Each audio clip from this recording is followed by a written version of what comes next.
Climatério Casal Brasil aqui, CCBR, Cláudia. Oi, Carlos.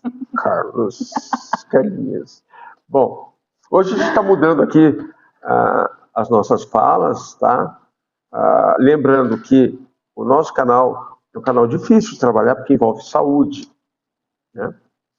E nós somos pesquisadores, eu e a Cláudia, e a gente bate muito de frente, né? A gente está vendo o que está acontecendo, é muita coisa errada, tem mulher tomando medicação de maneira errada, porque não está conseguindo ter uma consulta adequada, enfim, mas hoje o assunto não é sobre as tragédias e violência dos homens contra as mulheres das semanas que passaram, e sim, a gente vai falar para os homens e para as mulheres aqui, e para os homens ficarem atentos, está na hora de deixarem de ser machinhos alfa, tá? E entenderem o que acontece nos corpos das mulheres. Vamos falar do esporte, tá? Nesse episódio super especial, eu e a Cláudia, as mulheres de alto rendimento no esporte mundial, tá? E a gente vai falar sobre a gravidez também e os tabus que a sociedade precisa quebrar, né? Cláudia, então é isso. A sociedade ainda trata com muito preconceito. Aliás, são dois os preconceitos, ou mais que dois, que andam juntos, se alimentam e que precisam ser encarados de frente, bem de frente. O corpo da mulher no esporte de alto rendimento e o climatério, não é? Sim, quando a gente fala de esporte, a gente só não está falando do vôlei e do futebol. A gente está abrangendo o tênis, o hipismo, atletismo, natação, judô, esgrima, tiro esportivo. São esportes onde a mulher se dedicou assim, a vida inteira e que um dia tiveram que responder à sociedade por estar grávida. Exato. Ou por ter mais de 40 anos. Como se o corpo dessa mulher precisasse de alguma aprovação. Tá, é complicado. Vocês sofrem mesmo, né? É preconceito, tudo quanto é lado, violência, é complicado. A gente vai tentar ajudar a ver se isso acaba. Bom, gravidez no esporte, vamos lá. A gente vai começar pela gravidez, porque é o ponto de partida dessa conversa toda. Existe uma imagem que ficou gravada na nossa memória, 40 a mais, que aconteceu com uma corredora, uma esportista na Venezuela, não é? Não, não foi. Acho que foi. Ela era venezuelana, foi em outro país. Ela estava competindo. Uma venezuelana, eu não me lembro onde foi, mas tá. Um atleta de alto rendimento, em plena competição, caramba, hein? Com barriga aparente. Cruzou a linha de chegada. E a sociedade fez o quê, Cláudia? Julgou, questionou e criticou. Uhum. E aí? Muitos falaram, ela está arriscando a vida do bebê, lugar de grávida não é aqui, ela deveria estar em casa. Frases que atletas ouviram e que qualquer mulher que já se exercitou durante a gravidez ouviu. Num parque, na academia, na rua. Pois é. E o que a ciência diz disso? A ciência diz o oposto.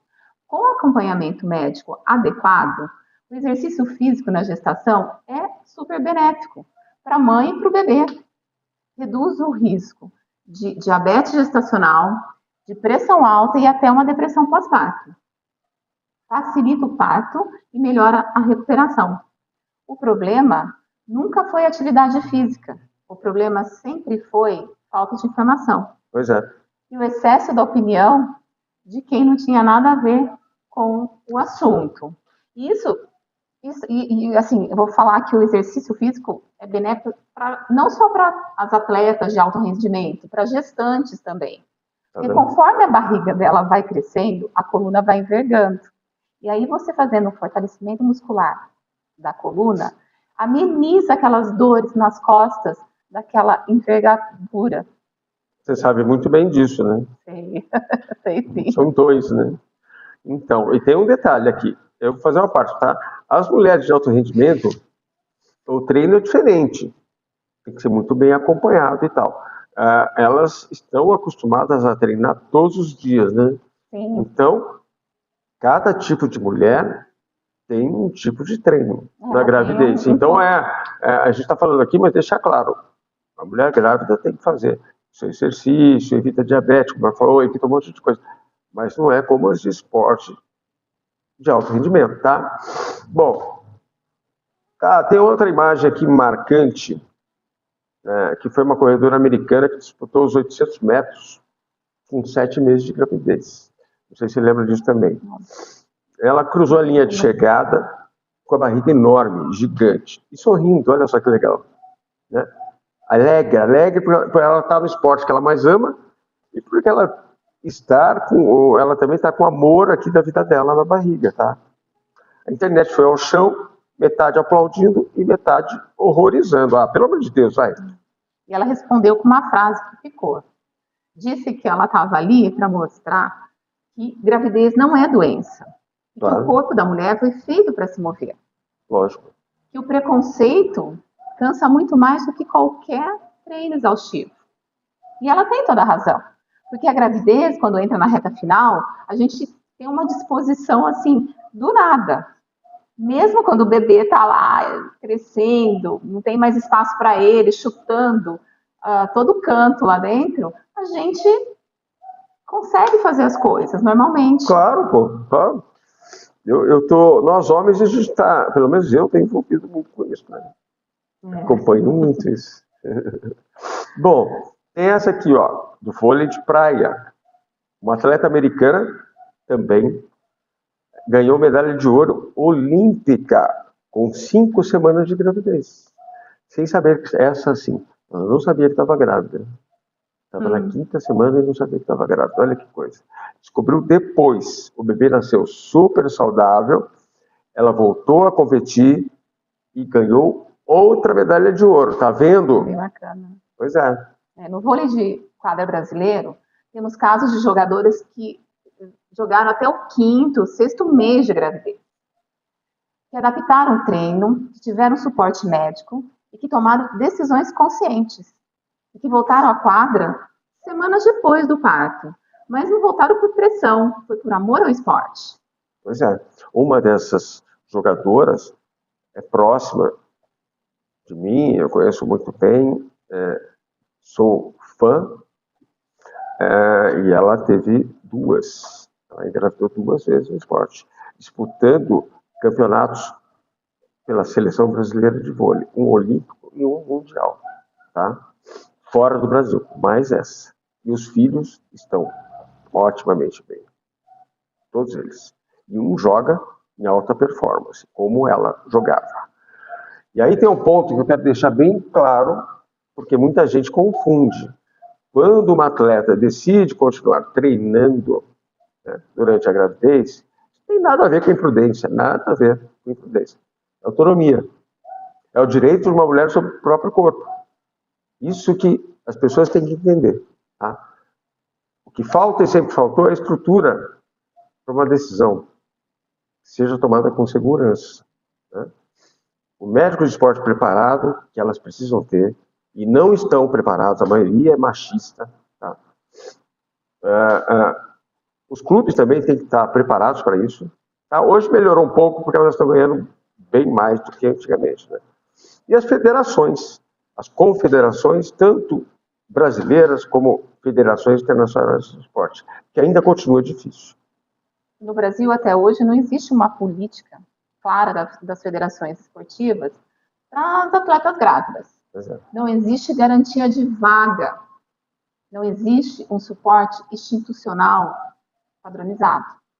A atleta ela fica à mercê do clube, do técnico e do marido. Absurdo. E quando essas 3 peças não estão alinhadas, ela some. E ela some para sempre. Pensa bem, já é uma fase difícil de oscilação hormonal.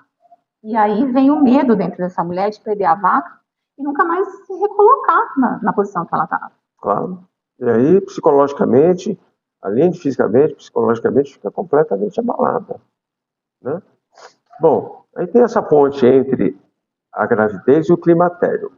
Lembrando aqui que o nosso canal está no começo, é um canal de saúde.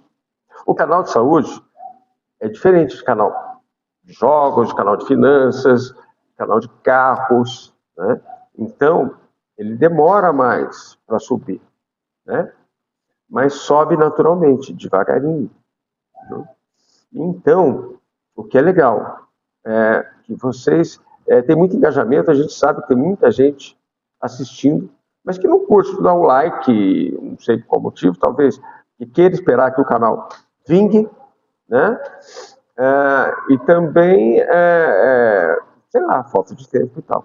Mas o conteúdo é bacana, é para homens, é para mulheres lésbicas, é para mulheres socialmente vulneráveis, casais, e a gente, com a nossa conversa, a gente evita, inclusive, separações, tá? Ou pelo menos deixa bem claro o que é que está acontecendo, para que os homens aprendam junto com as mulheres. Né? E aí, numa hora de um nervoso, acaba botando tudo a perder, né? Aí quem sofre com isso é sempre a mulher e as crianças da família, tá? Bom, eu vou fazer uma ponte aqui. Esse episódio tem um objetivo maior do que falar de gravidez, né? No esporte só. A gravidez e o climatério têm muito mais em comum do que parecem. Em ambos os casos, você sabe disso, né? O corpo da mulher passa por uma transformação hormonal bem profunda. Não é brincadeira não, viu, senhores? Preste atenção. E em ambos os casos, a sociedade julga pra caramba. Né? Existe medo de perder espaço, de não ser mais a mesma e de ser deixada para trás, né, Cláudia? Sim. E nos dois casos, o pior inimigo é o silêncio. Pois é. A atleta que escondia a gravidez para não perder a vaga é a mesma mulher que hoje omite os sintomas do climatério, para não ser vista como velha e limitada, você sabia? Claro. É o mesmo tabu, é a mesma vergonha imposta de fora para dentro. Existe essa coisa ainda. Muitas mulheres estão desencanando, deixando o cabelo ficar branco naturalmente. Umas assumem, olha, eu vou comer, beber, deixa a minha gordura saudável. E o que importa é que a mulher seja como ela quer ser. Vocês têm que ser como vocês querem ser. Dane-se, entendeu? Felizes. Né? Agora, vamos lá, falar um pouquinho aqui. Climatério no esporte, voltando aqui. Uma palavra que a maioria de nós homens, que eu aprendi quando eu comecei a namorar a Cláudia, você, porque você também demorou para aprender como é que você estava, o que era isso. Não foi? Aquela história, demora pra gente assimilar o que é.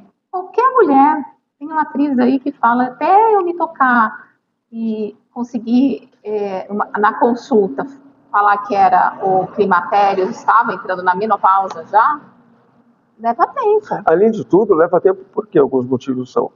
Porque elas vão para o consultório e convênio meia boca, elas são todas atendidas com pressa e muitos médicos ainda desatualizados, a gente já falou várias vezes disso, mas eu deixo sempre e repito sempre, que não estudaram ou que são machistas, preguiçosos ou mercantilistas. Não informam.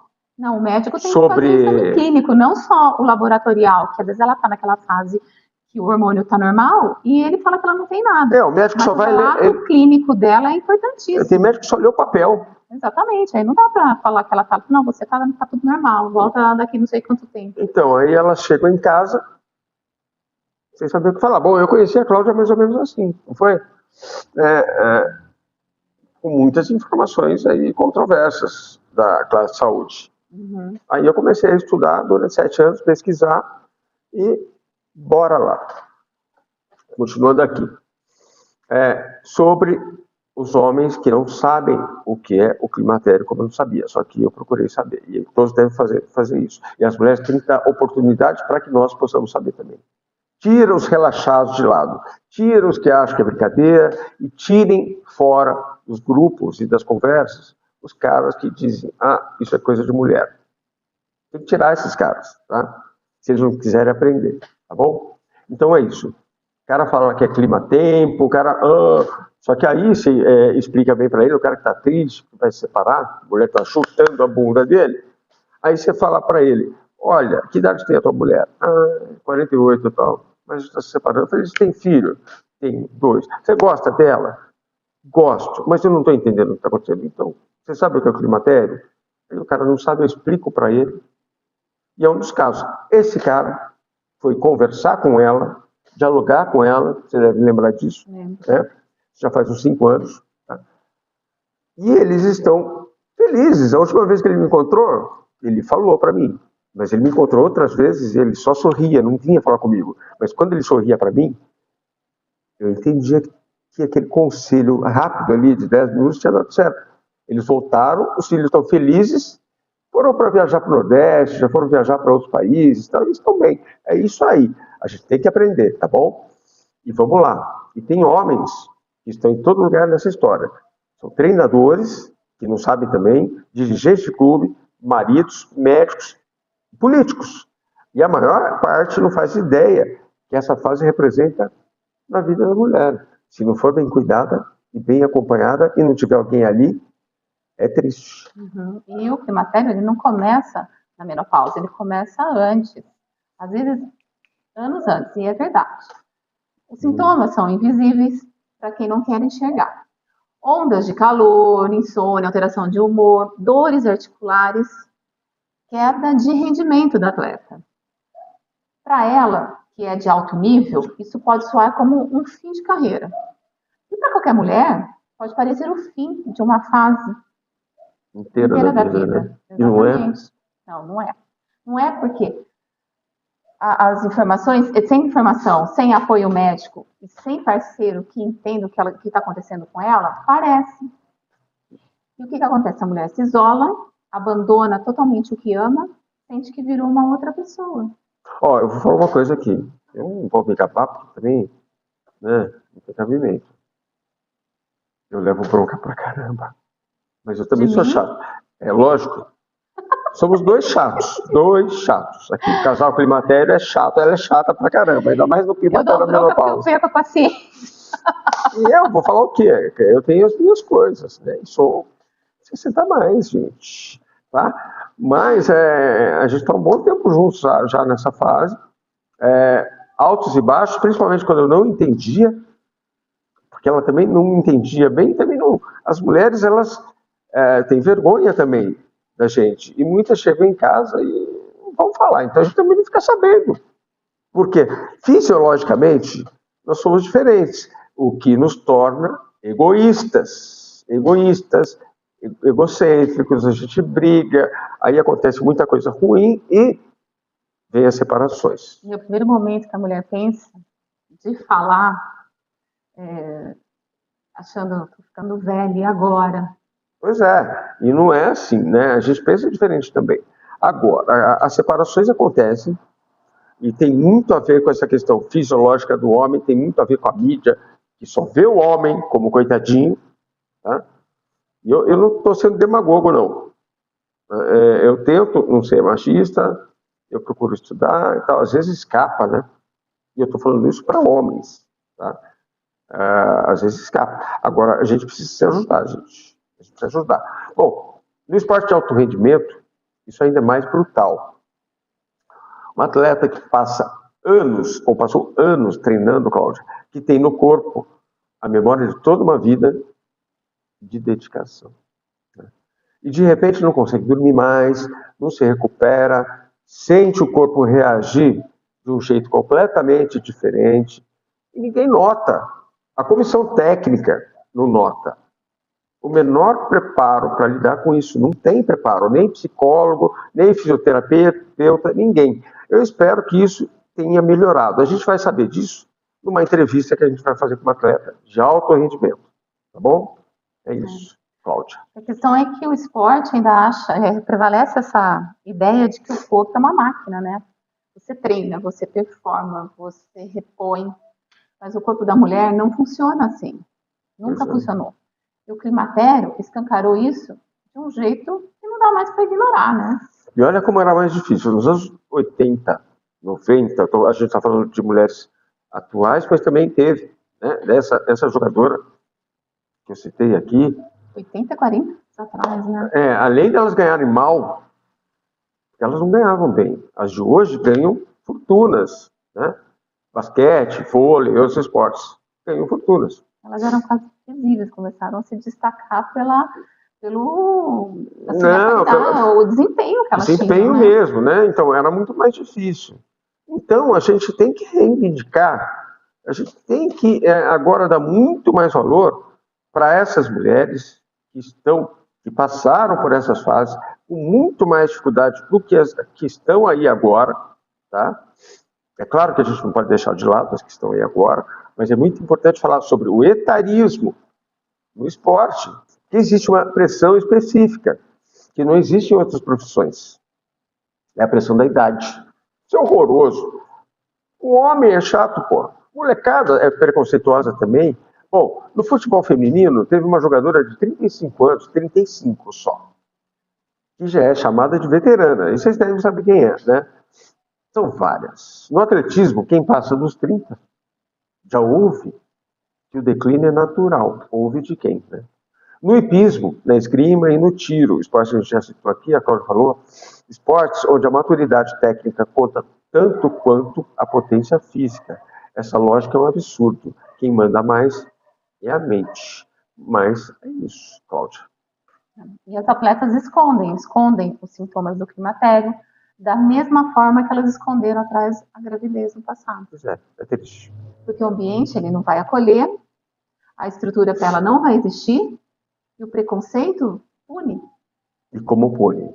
Bom, quem está quebrando os limites? Quem está quebrando os limites, a gente tem que falar. Porque existem mulheres que em 2024 agora, em 2025, 2026, que estão provando que o climatério não é o fim de nada. E nem é um obstáculo, na verdade, né? Não é um obstáculo, né? E agora? No hipismo, né? No hipismo, um dos esportes onde a experiência vale tanto quanto a força, mulheres acima de 45 anos competem em nível olímpico, estão vencendo. Pois é. O adestramento, especialmente, é uma modalidade onde a maturidade é uma vantagem real. Porque o que você desenvolve ao longo dos anos, a leitura do cavalo, a precisão dos movimentos, a paciência técnica, isso não se compra quando ela tem 20 anos de idade. De jeito nenhum, né? Não mesmo. Bom, vamos lá, no tiro esportivo, existem atletas de 40 anos, eu sei de atletas de 50 e 60, hein? Que são absolutamente competitivas. Vou falar de você, Cláudia, sem puxar. Porque para mim ela vai na academia todo dia, musculação, só não vai quando aconteceu alguma coisa da menopausa que atrapalhou. Só, porque eu conheço ela e ela vai todo dia na musculação e no treino, tá bom? Fazendo reprodução hormonal, às vezes tem dia que a gente tem uma... E ela não é esportista de impacto, tá bom? Bom, então são mulheres absolutamente competitivas em alto nível. O esporte que exige controle emocional, que é o tiro esportivo, né?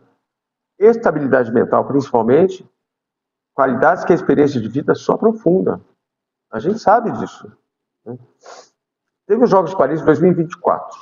Eu não sei se você lembra disso, e vocês. Se vocês lembram, escreve lá.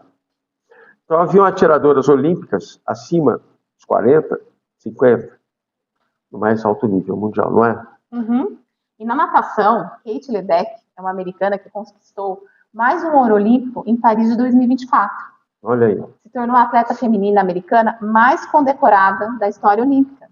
Qual a idade dela? 27 anos, jovem ainda, mas já representa uma geração que não aceita o argumento de que a mulher tem prazo de validade no esporte. Prazo de validade aonde? Em lugar nenhum, na verdade, né? Nenhum. Nem que tenha sabe? Hoje tem acompanhamento médico, tem que ter. Tá? A gente cobrar disso. Não tem essa prazo de validade, não. E chega de etarismo. Chega de etarismo. Tanto com os homens quanto com as mulheres. Bom, hóquei no gelo. Teve um caso aqui em Milão, em 2026, Jogos de Inverno, um frio lascado na Itália.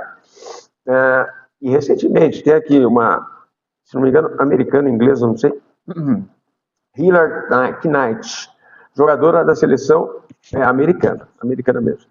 36 anos, nova, tá? Conquistou mais um ouro olímpico, marcando o gol que empatou a final contra o Canadá. Foi um jogaço, eu lembro.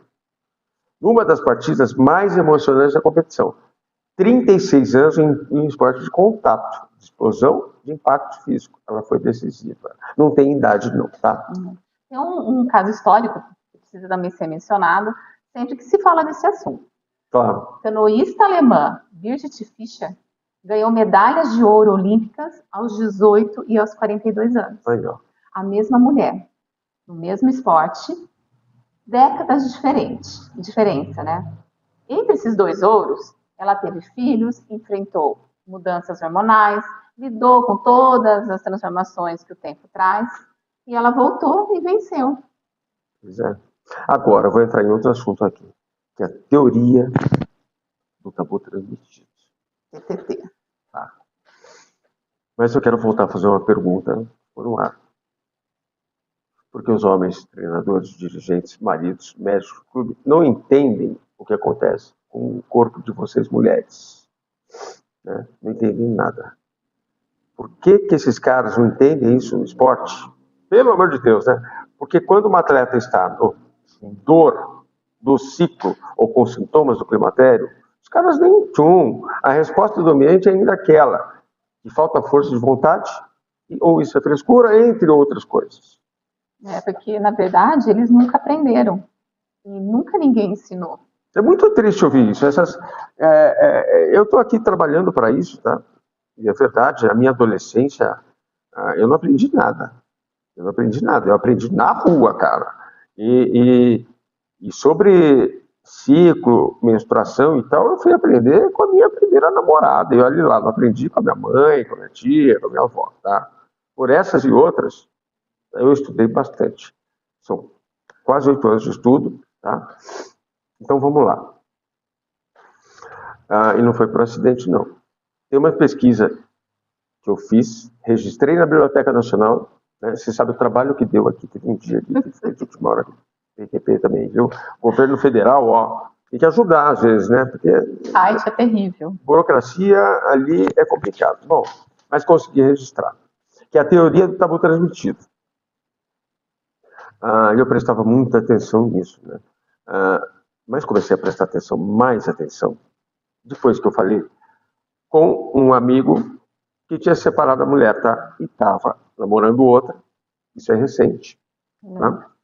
Aí eu conversei com ele, tava, pô, era um casal tão bacana, por que separou, cara? Aí ele falou, ele me chama de Charles. Charles, eu não vou entrar não, mas é coisa de mulher. Aí me veio um sininho, tocou, bateu aqui, né? Ele me falando isso é coisa de mulher. Então a teoria do tabu transmitido começa muito antes do que no vestiário, muito antes do que no campo de futebol, muito antes do que na quadra ou qualquer tipo de esporte. Explica melhor aí. Ela começa na infância. Quando uma menina tem a primeira menstruação, que é chamada de menarca, né?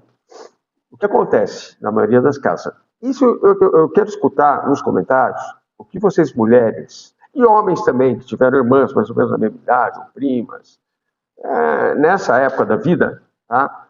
Mas principalmente as mães, as avós e as tias, eu queria que vocês comentassem como vocês trataram os seus filhos quando a irmã entrou na menarca, ou na primeira menstruação. Eu queria que vocês comentassem aqui como foi na época e tal, ou até hoje, tá?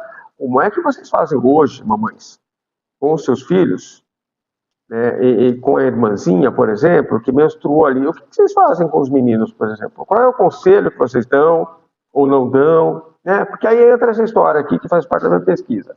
As mães, as avós e as tias fecham a porta do mundo, na maioria das vezes, para os meninos, tá?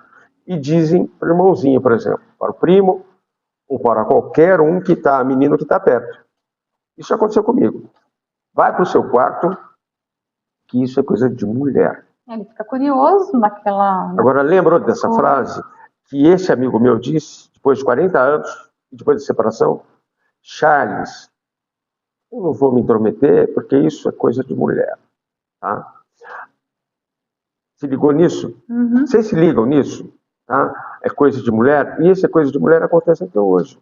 Nós continuamos, eu não falo mais isso, óbvio, mas a maioria dos homens larga a mão e diz, isso é coisa de mulher, porque ele aprendeu isso. Eu não estou culpando de jeito nenhum, porque isso foi deveria ter mais informação, e na época não tinha, gente. Isso não pode só acontecer agora. Mulheres que estão grávidas, que têm filhos, adolescentes, pequenos, isso não pode mais acontecer. Então, é esse o alerta, tá? Que depois vem as consequências. Então, com essa frase aparentemente simples, o menino é excluído. Não aprende nada. Cresce sem vocabulário, sem referência. Vocês sabem disso. Por isso que eu escuto das mulheres, das minhas amigas, Charles, não tem jeito, cara. Por mais que vocês façam, por mais que a gente faça, homem não quer saber de nada. Homem não entende nada de mulher, tá? Não aprende nada. Além de crescer sem vocabulário, sem referência, sem a menor compreensão do que é um ciclo hormonal feminino. E aí o que acontece? Esse menino ele vai criar um treinador, um médico do clube, um dirigente de federação, vira o marido do atleta. O que é bem pior. Em muitos casos, esses maridos não são companheiros, né? E quando a jogadora fala que está com cólica intensa e não consegue treinar no mesmo nível das outras, o cara não entende o técnico, porque nunca entendeu. Quando a atleta de 44 anos começa a ter sintomas do climatério, o rendimento oscila, né? Sim. Aí o cara interpreta, como eu falei lá em cima, como falta de comprometimento. Não é, não é. Gente, é um cansaço tão absurdo. Declínio é inevitável na cabeça dele. É a hora de se aposentar. Eu escuto isso como um homem. Agora imagina falar isso para uma mulher. Né? Hora de se aposentar, uma ova. Pode ser, às vezes, nem é por maldade, mas é por ignorância. É uma ignorância que foi fabricada, gente, décadas antes. Tá? Dentro de casa, como eu falei. Boas intenções tinham, mas consequências que chegaram até o esporte de alto rendimento e tudo mais. E o que torna a teoria do tabu transmitido ainda mais complexa é esse tabu que não é transmitido pelos homens, é transmitido pelas próprias mulheres. A gente não está culpando de jeito nenhum as mulheres, hein? E os homens, isso não é para deturpar, não, cara. Não é para deturpar isso, não. É para a gente chegar no ponto comum. Fala, Cláudia. As mães que sofreram a mesma exclusão quando eram meninas e que replicam o padrão sem perceber que o ciclo estão perpetuando. Pois é, se continuar assim, eu digo, tem que ter educação biológica, sexual nas escolas. As universidades têm que ter cursos específicos, tá?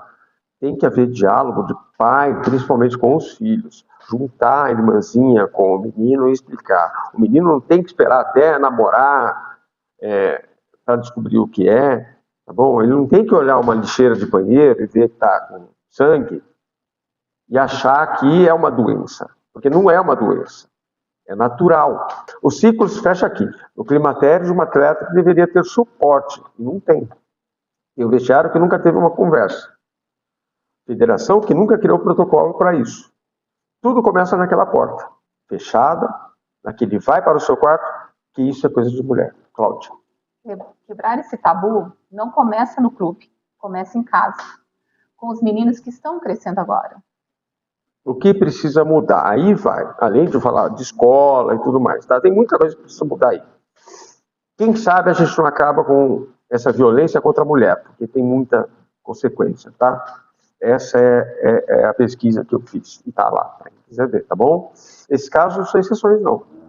São a prova de que o que limita a mulher no esporte não é o corpo, é a estrutura que não foi feita para ela. E quando essa estrutura existe, quando há médico especializado, quando há reposição hormonal necessária, quando há um clube que trata a atleta como um ser humano completo e não como uma máquina de performance, o resultado aparece. A mulher segue, a mulher vence. E como vence? O apoio é tudo. O carinho e o apoio. Quando a gente não tem apoio, a gente trava, a gente sofre. Bom, tratamento do climatério e a terapia de reposição hormonal. O acompanhamento médico dessa fase. Não é luxo nenhum isso. Não é vaidade. É saúde. É direito. E no Brasil ainda é privilégio de uma minoria. E a gente sabe disso. A Cláudia acompanha vários grupos de mulheres que sofrem, que tomam remédio por indicação de outras colegas, tá? Porque não são atendidas. O SUS não tem uma política clara sobre a reposição hormonal. a demanda é muito grande. Não tem verba suficiente. A maioria das mulheres não tem condição de ter convênio nem meia boca. Nem meia boca. E o convênio meia boca, que começa com ou não sei o que, atende igualmente mal em muitos casos. Existem médicos e médicos, e a maioria não está preparada para isso. De novo, a gente precisa enfatizar que a classe médica tem que se atualizar, né? Como tem? Os protocolos de décadas atrás, baseados em estudos que foram mal interpretados, que assustaram médicos e pacientes, com risco de que nunca foram comprovados de uma forma que foram apresentados, esses protocolos precisam mudar, né? Urgente, urgente. E o governo precisa entender que investir na saúde hormonal da mulher é investir em saúde pública, em produtividade, em qualidade de vida e na família. Em tudo, gente, em tudo. Pensa bem. Um dia eu estava no hospital, fui parar no hospital, tinham 5 enfermeiras, cada um com uma razão, mas a maioria estava sobrecarregada e nervosa. E nessa faixa etária, eu olhei para uma, para outra, e falei, pô, nós vamos matar aqui. Porque elas estão sofrendo, elas estão sentindo pressão, elas ganham mal, tá? E ninguém pergunta para elas se elas estão no climatério, na menopausa, ninguém quer saber, cara. Além delas ganharem mal. E depois elas têm que chegar em casa ainda, cuidar dos filhos, do marido, sei lá o que é. Né? Isso dentro da área da saúde, imagina. Dentro da área da saúde. Acesso, né? Agora pensa você, cara, que você não se toca, aí você teve um infarto, você vai cair em um hospital e vai ser tratado assim, tá? Você não vai ter medo, não? Me diz. Então tá na hora de mudar. Além da área de saúde, são outras áreas, tá? Tem que haver lei, como existe para grávida e tudo mais, as mulheres têm o direito. Isso já tem uma lei circulando aí, tá? As mulheres têm que ter o direito de ficar em casa, né? Elas têm que ter o direito de ter um tratamento, né? Inclusive para casais, terapia de casais, para que o marido dela, entenda do assunto, não é? Não dá mais para tratar o climatério como assunto de segunda categoria. Esse assunto tem que ser linha de frente, impossível ficar de lado. Pois é, e é por isso que esse canal existe, gente. Climatério Casal Brasil, a Cláudia e eu, tá? O Climatério Casal Brasil nasceu exatamente para isso, para trazer à luz o que a sociedade prefere deixar no escuro, para fazer com que os homens, nós, maridos, parceiros, filhos, treinadores, médicos, gestores públicos, porque isso também dá prejuízo financeiro para a saúde, dá prejuízo, né? Então vocês têm que entender o que acontece com elas, mulheres que a gente ama, tá? Mulheres que treinam e que eles tratam e governam para elas. Para que essas mulheres elas não saibam que elas estão sozinhas. Que a atleta que competiu grávida e foi julgada, que a jogadora que escondeu os sintomas do climatério, da perimenopausa, para não perder espaço, que a mulher de 45 anos, que sente que o próprio corpo se tornou estranho, todas elas fazem parte dessa mesma história. E essa história merece ser contada, claro. E é por isso que a gente vai fazer essa matéria bacana aí, nessas próximas semanas. Merece ser contado mesmo.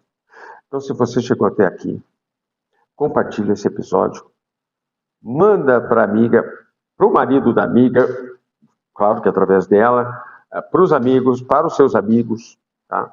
Manda para todo mundo, para que aquela mulher que acha que está sozinha, não fique mais sozinha. E para que o marido, o companheiro ou a namorada, porque tem os casais, né? As meninas são casadas e a mais nova talvez não entenda, porque a mais velha está mudando, ou o psicológico mudou, o corpo então tá. Só que eu andei conversando com as mulheres que são gays, né? E elas são muito maltratadas, cara. Elas são muito mal vistas. Eu escuto isso. Não são muito bem tratadas, não. Inclusive por outras mulheres médicas da área. Tá aí um alerta. Bom, Climatério Casal Brasil, né? CCBR, falar aqui de novo. Mas a gente também não pode deixar do homem que assistiu esse episódio. Se você é um homem e chegou até aqui, obrigada. Você faz parte dessa mudança que a gente quer fazer. E como faz? Por quê? Se não estudar, se não entender a mulher e continuar só na sua parte fisiológica, de querer ficar ali, não entender, sabe? Você vai dançar, cara. Você vai dançar. Mantenha a tua família, cuida da tua mulher, cara. É isso aí. Bom, Encerramos. a gente vai encerrar aqui. Depois eu vou falar do que eu fiz, do Mulheres do Brasil, porque tem a ver com essa conversa que ela participou do meu projeto, e é um projeto que é bom falar aqui no final, que quem está aqui pode ouvir, tá? Esse projeto que eu criei nos anos 2000, chamado Mulheres do Brasil, trouxe uma cantora que se chama Mônica Salmazo, convidei essa atleta de alto rendimento que estava na seleção brasileira para representar o nosso projeto, como representante das mulheres aqui de Campinas, né?